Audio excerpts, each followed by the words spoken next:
ഇവിടെ ഓണത്തിന് മുറ്റത്ത് പൂവിടുന്ന പതിവുണ്ട്. നീ എന്ത് മന്ത്രവാദമായി കാണിക്കുന്നേ? ഇതല്ലേ മച്ചമ്പി കോലം? വരച്ചു വരച്ചതിപ്പോ ഒരു കോലത്തിലായത് ലക്ഷണമുണ്ട്.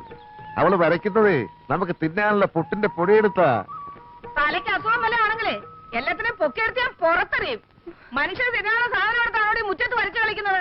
കേറി പൊടിയകത്ത്.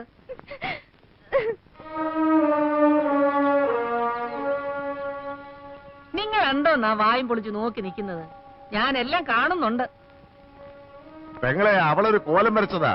അവരുടെ നാട്ടിൽ ദിവസവും രാവിലെ ചെയ്തൊരു തൊഴിലായത്. ഈ കിടക്കുന്നൊരു മഹാലക്ഷ്മിയാ. ഒരു പെൺകുട്ടി വീടിന്റെ മുറ്റത്ത് മഹാലക്ഷ്മിയെ കൊണ്ടിരുത്തുമ്പോ വേണ്ടാന്ന് പറയണ മച്ചമ്പി? പറയണ്ട. வீடுனா கோலம் போடுறதா வழக்கம். அப்பதான் லட்சுமிகரமா இருக்கும்.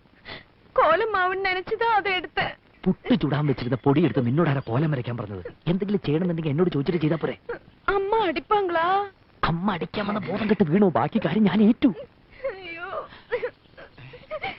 എന്താ നീ അവളോട് എന്ത് തെമ്മാടിത്തരാ കാണിച്ചേ? അവളെന്താ കരഞ്ഞോണ്ട് പോന്നെ? വൃത്തിയായിട്ട് കാണിച്ച കൊന്നളയും ഞാൻ. ഞാനൊന്നും ചെയ്തിട്ടില്ല. പ്രശ്നം വേറെയാ. എന്താ പ്രശ്നം? അവൾ ഇന്നലെ രാത്രി ജയേട്ടനോട് സംസാരിച്ചെന്നും പറഞ്ഞ് അമ്മ അവളെ പൊതിരെ തല്ലി. ഞാൻ എപ്പോ സംസാരിച്ചു? ജയേട്ടന് ഇപ്പൊ അവസ്ഥയ്ക്ക് പോണ്ട. தெரியாம இந்த தப்பு செஞ்சுட்டு இனிமே இப்படி செய்ய மாட்டேன். എന്നെ മன்னிച്ചിടുங்க. നീ പറയുന്നത് പലതും എനിക്ക് മനസ്സിലാകുന്നില്ല. എന്നുവെച്ചാ തെറ്റ് കണ്ടാ ഞാൻ വഴക്ക് പറയും. ചിലപ്പോ അടിച്ചെന്നും വരും. എന്റെ അമ്മ എന്നോട് ക്ഷമിക്കണം. ഓരോരോ പ്രായത്തിൽ ഓരോരോ തെറ്റുകൾ ഏത് മക്കളും ചെയ്യും. ഞാനങ്ങനെ അറിയാതെ വല്ല തെറ്റും ചെയ്തു പോയിട്ടുണ്ട്. അമ്മ എന്നോട് ക്ഷമിക്കണം.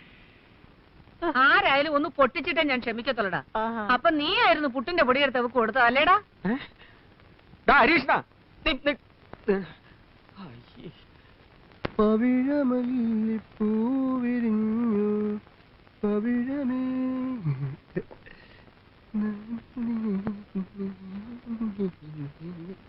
ഹായ്, ഇന്ന് നല്ല സ്റ്റൈലിലാണല്ലോ. എന്താണെന്നറിയില്ല, ഇപ്പോ എല്ലാവരുടെയും മുഖത്ത് നല്ല തെളിച്ചമുണ്ട്. പാലെങ്ങനെയുണ്ട്? പാലിപ്പോഴും പണ്ടത്തെ പോലെ തന്നെ ഏട്ടാ, വെളുത്തിട്ട്. അത് തന്നെ ഞാനും ചോദിച്ചത്. ശമ്പളം കൊടുക്കുന്നുണ്ടെങ്കിലേ അത് ഞാൻ കൂടി അധ്വാനിച്ചുണ്ടാക്കി കാശാ. ചോദിച്ചാൽ ഉത്തരം പറയണം. അങ്ങനെ അങ്ങ് ദത്തെടുക്കല്ലേ. അങ്ങനെ ഉത്തരം കിട്ടണമെങ്കിലേ അവളോട് തമിഴിൽ ചോദിക്കണം. അല്ലെങ്കിൽ അവള് കരുതും വല്ല മന്ദബുദ്ധിക്കാരനുമാണെന്ന്. അതിന്റെ നാണക്കടേ എനിക്കും കൂടാ.